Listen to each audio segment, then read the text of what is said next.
ৰাজহুৱা ঠাইত প্ৰস্ৰাৱ কৰা ৰোধ কৰিবলৈ লগাইছে আইনা। প্ৰথমে চাওক কেইটামান দৃশ্য।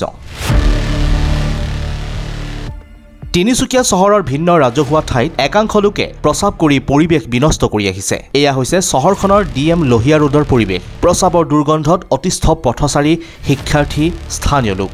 নাকত ৰুমাল নোলোৱাকৈ যোৱাটো তেনেই অসম্ভৱ এই ঠাইডোখৰত। পিছে এই সমস্যা সমাধানৰ এতিয়া উপায় বিচাৰি পাইছে তিনিচুকীয়া পৌৰসভাই। উন্মুক্ত নলা বা প্ৰস্ৰাৱ কৰা ঠাইত এনেদৰেই লগালে বৃহৎ বৃহৎ আইনা। তথাপিও ফলাফল এয়া। আইনা দেখিও একাংশই কৰিছে প্ৰস্ৰাৱ। প্ৰশাসনৰ এই ব্যৱস্থাক লৈ স্থানীয় লোকে প্ৰতিক্ৰিয়া কিয় আগবঢ়াইছে শুনক। बहुत अच्छी बात है।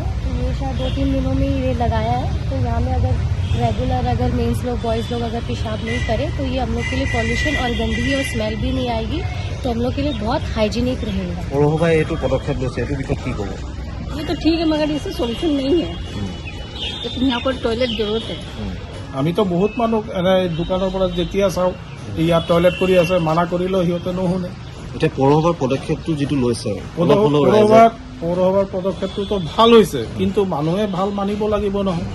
ৰাজহুৱা ঠাইত প্ৰস্ৰাৱ কৰা ৰোধ কৰিবলৈ আইনা লগোৱা ব্যৱস্থা সম্পৰ্কত পৌৰসভাৰ অধ্যক্ষ পুলক গোহাঁয়ে কি কয় শুনক। তিনিচুকীয়া চহৰখন পৰিষ্কাৰ পৰিচ্ছন্ন কৰি ৰখাৰ ক্ষেত্ৰত তিনিচুকীয়া পৌৰসভাই নিৰবিচ্ছিন্নভাৱে প্ৰচেষ্টা হাতত লৈ আহিছে।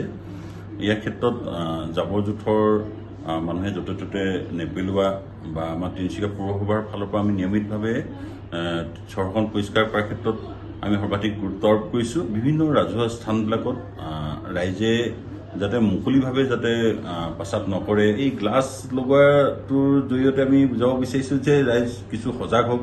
নিজৰ চহৰখনত যাতে বিভিন্ন মহিলা থাকে, বিভিন্ন ছাত্ৰীসকল থাকে, বিভিন্ন ৰাইজৰ যিটো চলাচল কৰাৰ ক্ষেত্ৰত যিটো প্ৰস্ৰাৱৰ গোন্ধত যিহেতু মানে নাক কোচাবলগীয়া হয় বা বিভিন্ন ধৰণৰ স্বাস্থ্যজনিত কাৰণত বিভিন্ন বেমাৰ আজাৰ হ'ব পাৰে।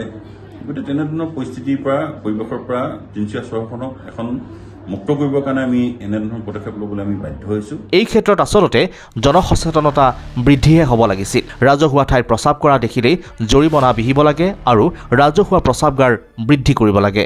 কিন্তু তাৰ পৰিৱৰ্তে তিনিচুকীয়া পৌৰসভাৰ এই পদক্ষেপ কিমান উপযোগী জনাওক আপোনাৰ মতামত আমাৰ কমেণ্ট ছেকশ্যনত।